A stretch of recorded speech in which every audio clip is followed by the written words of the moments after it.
kerajaan surga.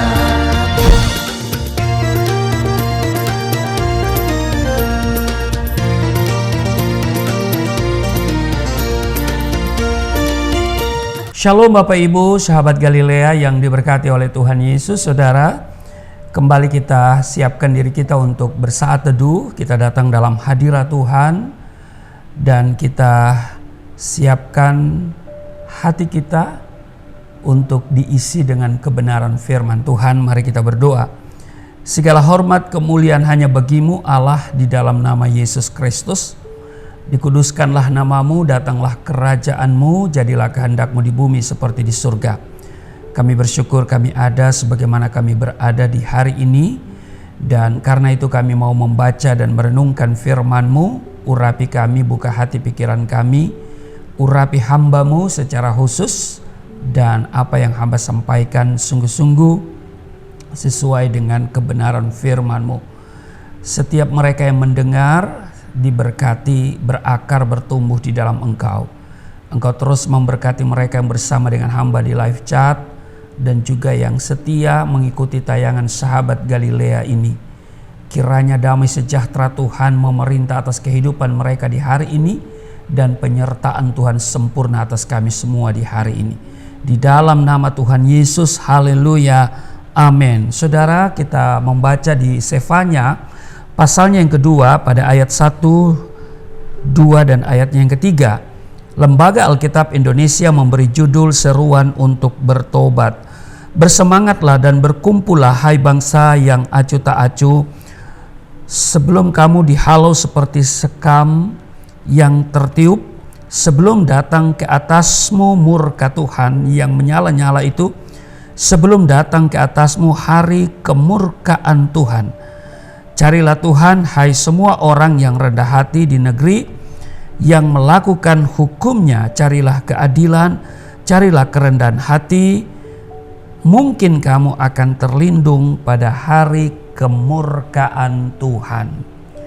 Saudara, hari-hari ini penyakit suam-suam kuku dan acuh tak acuh terhadap perkara-perkara yang sifatnya rohani sedang menyerang banyak orang Kristen.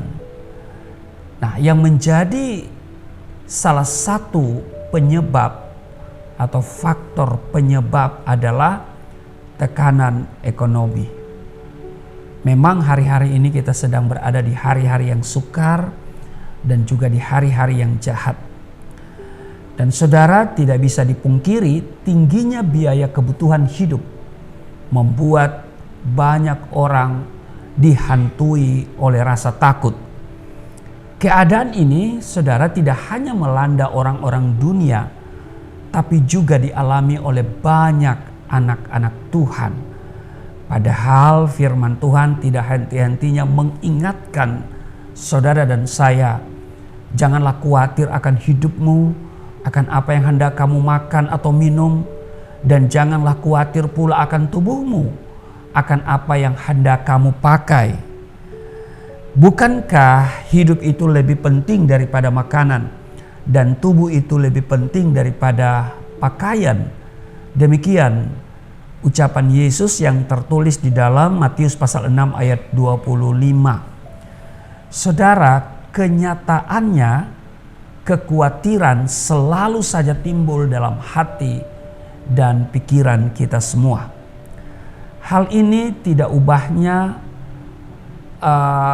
benih yang ditaburkan di tengah semak duri. Seperti yang tertulis di dalam Matius pasal 13 ayat 22. Orang yang mendengar firman itu lalu kekhawatiran dunia ini dan tipu daya kekayaan menghimpit firman itu sehingga tidak berbuah.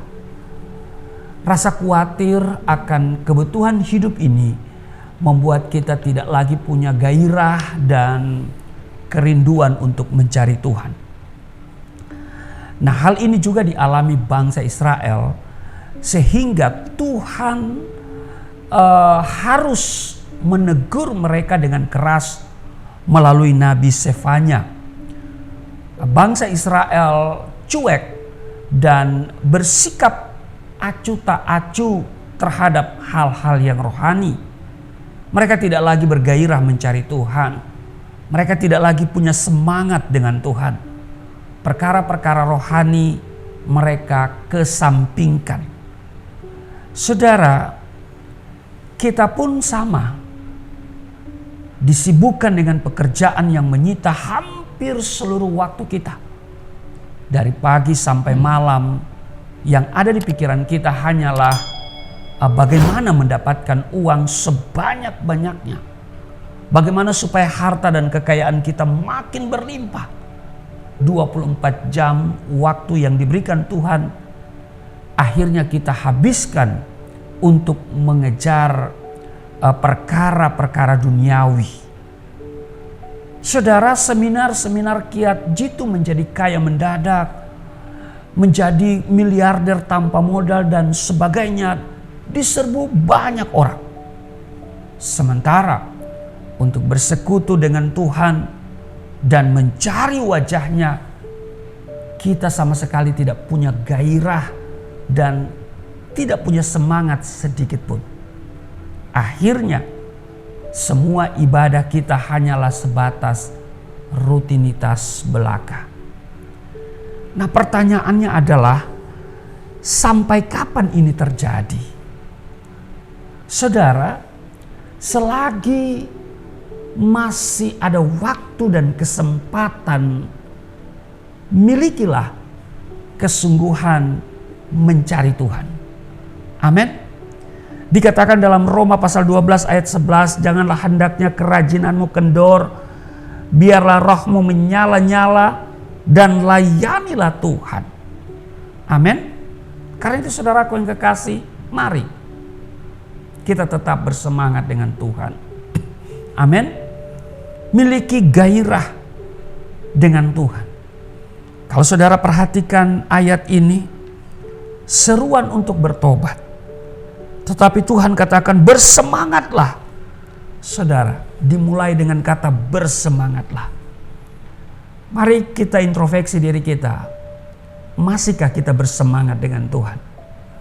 Apakah kita sudah tergolong orang-orang yang cuek, acuh tak acuh dengan perkara-perkara rohani?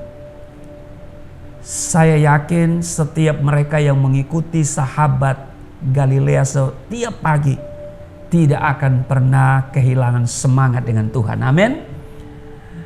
Setiap saudara yang begitu setia, setiap pagi saya bangun jam 3.30 saudara untuk mempersiapkan tayangan ini saudara. Lalu kemudian saya mulai melihat satu persatu ya di live chat saudara. Dan saudara, itu saya doakan secara offline ya. Saudara, saya lihat ada yang terus setia ya. Dan saya berharap saudara akan terus setia dan tetap memiliki semangat. Amin. Justru di tengah situasi yang sukar dan sulit ini, mungkin saudara sedang mengalami sebuah situasi yang ya mungkin lagi susah begitu ya. Memikirkan tentang kontrakan mau habis ya, biaya sekolah anak-anak saudara. Mari tetap semangat dengan Tuhan, karena Tuhan sanggup menyediakan segala yang kita butuhkan, dan pertolongan Tuhan itu tepat pada waktunya. Amin. Jangan berharap kepada manusia, jangan berharap kepada apapun yang ada di dunia ini, tapi mari kita hanya bersandar dan berharap hanya kepada Tuhan, sebab hanya Tuhan yang sanggup menolong kita semua. Karena itu saudaraku yang kekasih, tetaplah bersemangat dengan Tuhan, karena orang yang bersemangat dapat menanggung penderitaannya, dan Tuhan paling senang dengan orang yang bersemangat dengan Dia. Amin. Kadang-kadang kita tidak mengalami mujizat bukan karena kita tidak punya iman, sebab Alkitab katakan iman sebiji sesawi dapat memindahkan gunung. Tetapi saudaraku yang kekasih, kenapa kita belum mengalami mujizat? Kenapa kita tidak meraih janji Tuhan? Sekali lagi saya tegaskan, bukan karena kita tidak punya iman, tetapi bisa jadi kita tidak lagi bersemangat dengan Tuhan. Kadang-kadang kita merasa kita tidak kuat lagi menjalani kehidupan ini. Bukan karena persoalan-persoalan kita terlalu besar. Sebab Alkitab berkata, pencobaan-pencobaan yang kamu alami adalah pencobaan-pencobaan biasa yang tidak melebihi kekuatanmu sebagai manusia. Tetapi kenapa kita merasa tidak kuat lagi menjalani kehidupan di masa-masa yang sukar ini? Itu karena kita sudah tidak memiliki semangat. Ayo tetap semangat dengan Tuhan. Amin. Ayo tetap bergairah dengan Tuhan. Jangan cuek dengan perkara-perkara yang rohani. Sebab hal-hal yang rohani inilah yang akan membuat kita kuat untuk bertahan di masa-masa yang sukar ini. Amin. Tuhan Yesus memberkati. Mari kita berdoa. Kami mengucap syukur buat kebaikan Tuhan yang telah mengantar kami di hari ini. Kalau Tuhan sudah memberikan kami hari ini, artinya Tuhan menyediakan segala yang kami butuhkan. Kami butuh penyertaan Tuhan. Kami butuh pertolongan Tuhan. Kami butuh berkat Tuhan di hari ini mewarnai seluruh aktivitas kami. Apa yang kami kerjakan, seluruh aktivitas kami percaya Tuhan memberkati. Berkati seluruh subscriber Galilea Network dan seluruh mereka yang bersama-sama dengan hamba saat ini, yaitu sahabat Galilea. Tuhan berkati rumah tangga mereka, berkati ekonomi mereka, berkati usaha pekerjaan mereka semua. Tidak satupun yang kekurangan, tidak satupun yang sakit-sakitan. Hamba berdoa dari tempat ini, pengurapan Tuhan turun atas mereka dari ujung kepala sampai ujung kaki. Di dalam nama Tuhan Yesus Kristus, kiranya semangat Tuhan terus berikan kepada mereka. Ada sukacita, ada gairah untuk terus mengikuti Tuhan. Di dalam nama Tuhan Yesus. Haleluya. Amin.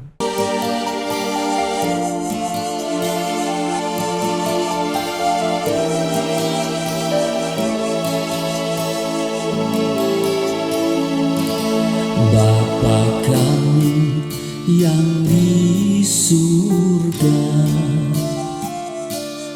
dimuliakanlah nama-Mu. Datanglah kerajaan, jadilah kehendak-Mu di bumi seperti di surga.